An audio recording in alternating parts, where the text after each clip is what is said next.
বাগেরহাটে নিহত সাংবাদিক এস.এম. হায়াত উদ্দিনের পরিবারের পাশে দাঁড়িয়েছে সাবেক সংসদ সদস্য এম.এইচ. সেলিম।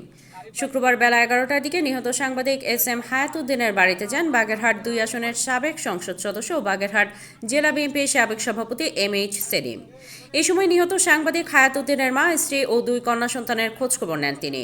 নিহত সাংবাদিক হায়াত উদ্দিনের মা ও স্ত্রী কান্নায় ভেঙে পড়েন এবং নিহত হায়াত উদ্দিনকে যারা নির্মমভাবে হত্যা করেছে তাদের দৃষ্টান্তমূলক শাস্তির দাবি করেন।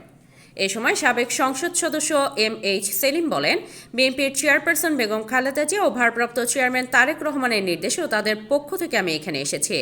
এই সময় দুর্বৃত্তের হাতে নিহত সাংবাদিক এস.এম. হায়াত উদ্দিনের পরিবারকে নগদ 1 লক্ষ টাকা আর্থিক সহায়তা প্রদান করেন এবং নিহত সাংবাদিক হায়াত উদ্দিনের 2 কন্যা সন্তানের লেখাপড়া সহ যাবতীয় খরচ বহনের দায়িত্ব নেন বিএনপির এই সাবেক সংসদ সদস্য।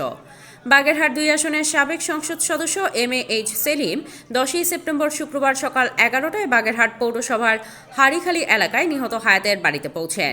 এ সময় তার সঙ্গে কয়েক হাজার নেতাকর্মী সহ বাগেরহাট জেলা বিএনপির নেতারা উপস্থিত ছিলেন। পরে পারিবারিক কবরস্থানে সমাহিত হায়াত উদ্দিনের কবর জিয়ারত করেন সাবেক সংসদ সদস্য এম.এইচ. সেলিম। গত 3রা অক্টোবর শুক্রবার সন্ধ্যার আগ মুহূর্তে পৌরসভার হাড়িখালী এলাকায় দুর্বৃত্তের উপর্যুপরি কোপে ও হাতুড়ির আঘাতে গুরুতর আহত হন হায়াত উদ্দিন। পরে স্থানীয়রা গুরুতর অসুস্থ অবস্থায় তাকে উদ্ধার করে প্রথমে বাগেরহাট জেলা সদর হাসপাতাল ও পরে খুলনা মেডিকেল কলেজ হাসপাতালে নিয়ে গেলে কর্তব্যরত চিকিৎসক তাকে মৃত ঘোষণা করেন। আমার চেয়ারপারসনই সবকিছু উনি করতেছে এবং আমি শুধু বাহক। উনি আজকে এই পরিবারকে 1 লক্ষ টাকা ওনাদের সাময়িক সাহায্যের জন্য ওনাদের দান করতেছেন।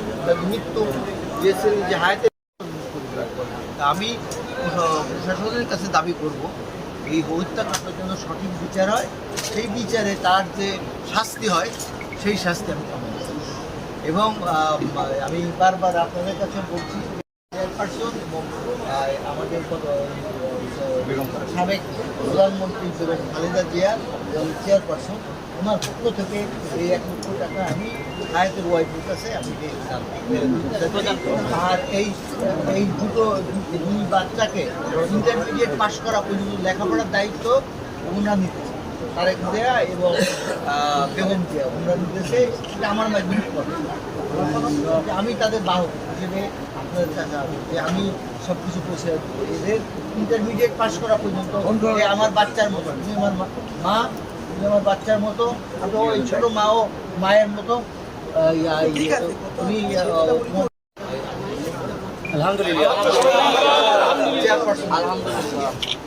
আপনি এই টাকাটা। মোহাম্মদ মিজানুর রহমান সাগরের তথ্যচিত্রে সামিয়া সুলতানা, চ্যানেল 21, বাগেরহাট।